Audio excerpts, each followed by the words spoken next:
Sebelum melanjutkan, jangan lupa subscribe dulu, terima kasih. Bab 245, Terobosan ke Alam Kekosongan Yang. Setelah menunggu dengan tenang di toko selama 5 hari, ramuan yang murni tak terbatas akhirnya sampai di tangan Jian Wushuang. Tuan Wushuang, Tuan Muda berkata bahwa dia akan hadir di pertemuan bulan depan dan membantu Anda, kata Dan Jiu. Tolong sampaikan rasa terima kasihku padanya, kata Jian Wushuang sambil tersenyum sebelum pergi. Di sebuah ruang rahasia, Jian Wushuang duduk bersila. Di tangannya ada 2 ramuan emas ungu, seukuran ibu jari bayi. Ramuan yang murni tak terbatas mengandung energi yang murni tak terbatas, yang membantu mempercepat terobosan seorang pejuang dari juara Yin Void ke alam yang Void. Efisiensinya tak terukur dan jika ia beruntung, 1 ramuan saja sudah cukup. Ada banyak ahli di Menara Bulu Darah sebanyak awan di langit. Adapun Qi Luosheng, Master Menara Bulu Darah, dia adalah ahli tertinggi yang telah mencapai transendensi ilahi. Tidak diragukan lagi bahwa melawannya sama saja dengan mencari kematian. Oleh karena itu, aku harus meningkatkan kekuatanku dalam waktu 1 bulan. Mata Jian Wushuang berkilauan dengan cahaya tajam. Ada banyak cara untuk meningkatkan kekuatannya. Namun, mustahil baginya untuk memperluas pemahamannya tentang asal dalam waktu sesingkat itu. Dia hanya bisa mengandalkan peningkatan level kultivasinya, yang berada pada level juara Yin Void. Selangkah lebih maju, dan dia akan mencapai alam yang Void. Sekarang dia punya 2 ramuan yang murni tak terbatas. Setelah menarik napas dalam-dalam dan menenangkan diri, Jian Wushuang menelan kedua ramuan yang murni tak terbatas sekaligus. Mereka segera berubah menjadi kekuatan yang murni yang dahsyat dan mulai mengalir melalui tubuhnya. Saat ramuan itu bekerja, semakin banyak kekuatan yang murni terkumpul. Gemuruh gelombang. Seolah-olah banjir bandang mengalir di seluruh meridian tubuhnya. Dalam sekejap, Jian Wushuang merasa tulang-tulangnya akan retak. Jian Wushuang memejamkan mata dan keringat mengucur di dahinya. Kekuatan yang murni, semurni mungkin, mengalir melalui tubuhnya. Rasa sakit yang ditimbulkannya hampir sama parahnya seperti saat ia menggunakan jurus rahasia pemakan jiwa. Sudah dimulai. Wajah Jian Wushuang datar. Saat khasiat dari 2 ramuan yang murni tak terbatas meningkat hingga batas maksimal, energi yang murni mencapai batasnya dan membentuk aliran deras yang menghantam penghalang di tubuhnya. Wah!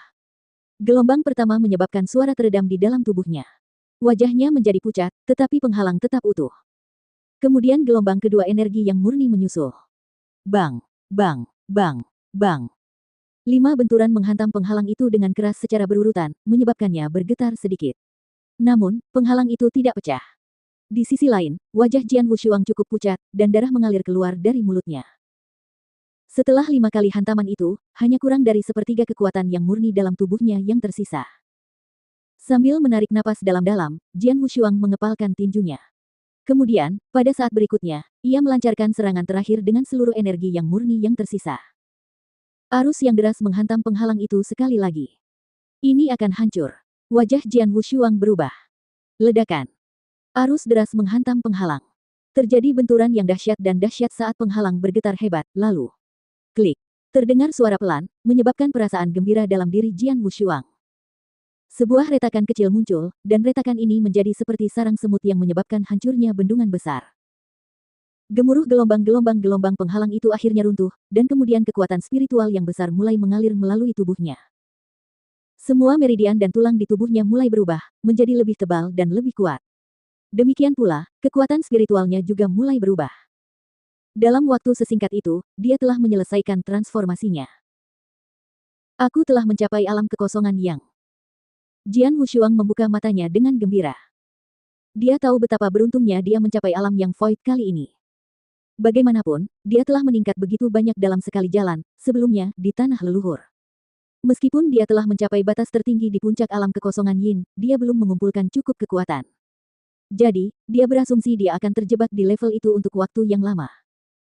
Peluang untuk mencapai terobosan sangat rendah, bahkan dengan bantuan ramuan yang murni tak terbatas. Namun, dia berhasil. Beruntung sekali. 30% berkat bantuan harta karun, 20% berkat kegigihannya, dan 50% sisanya berkat keberuntungan semata. Dibandingkan dengan Yin Void, yang Void Realm jauh lebih kuat. Jian Wushuang mengepalkan tangannya, merasakan kekuatan ledakan mengalir melalui telapak tangannya. Begitu dia mencapai alam kekosongan yang, kekuatannya bertumbuh dengan cepat dan kekuatan spiritualnya meningkat pesat. Sekarang, ia dapat menandingi seorang prajurit alam Void yang luar biasa hanya dengan kekuatan ledakannya. Mungkin ia sedikit lebih lemah, tetapi tidak terlalu jauh. Mencapai alam kekosongan yang sebelum pertemuan itu merupakan suatu keberuntungan, tetapi itu tidaklah cukup. Jian Wushuang segera turun dari kegembiraannya yang besar. Dia tahu dia tidak akan bisa benar-benar melawan seorang ahli hebat yang telah mencapai transendensi ilahi jika kultivasinya hanya mencapai alam void yang. Dia masih harus membuat lebih banyak persiapan. Setelah ini selesai, dia bisa mulai mencari cara untuk membuat senjata rahasianya semakin kuat. Kartu truf terbesarnya adalah skill rahasia pemakan jiwa. Sebelumnya, dalam perburuan paling timur, ia menemukan bahwa jilid pertama dari jurus rahasia pemakan jiwa tidak banyak membantu meningkatkan kekuatannya. Oleh karena itu, ia perlu memahami jilid kedua sesegera mungkin. Jurus rahasia pemakan jiwa sangatlah kuat dan akan menimbulkan gangguan besar, maka ia memilih sepetak hutan terpencil untuk mulai mendalami jilid kedua jurus rahasia pemakan jiwa. Setengah bulan kemudian, di hutan terpencil, kekuatan menelan yang mengerikan menyapu. Itu berasal dari Jian Wushuang, yang duduk bersila di atas batu. Kekuatan alam yang luar biasa dari semua makhluk hidup dengan cepat terkumpul dalam tubuhnya. Setelah beberapa saat, segalanya menjadi tenang. Jian Wushuang, duduk bersila di atas batu, membuka matanya perlahan sambil tersenyum. Akhirnya, aku telah sepenuhnya memahami jilid kedua dari teknik rahasia pemakan jiwa dalam setengah bulan ini. Jilid kedua lebih kuat daripada jilid pertama, jadi tentu saja beban yang diberikan pada tubuhnya lebih berat. Untungnya, kekuatan Jian Wushuang saat ini telah meningkat pesat dan dia dapat menahan beban ini untuk beberapa waktu. Namun, tubuhnya akan tetap rusak jika dia menggunakannya terlalu lama. Masih ada beberapa hari lagi sebelum tanggal 18 bulan ke-12 kalender lunar. Selama beberapa hari terakhir ini, aku harus mencoba meningkatkan mutu pedang pembunuh 3 kali lipat. Saat dia memikirkan hal itu, pedang pembunuh 3 kali lipat muncul di tangannya dan melompat-lompat sambil bersiul.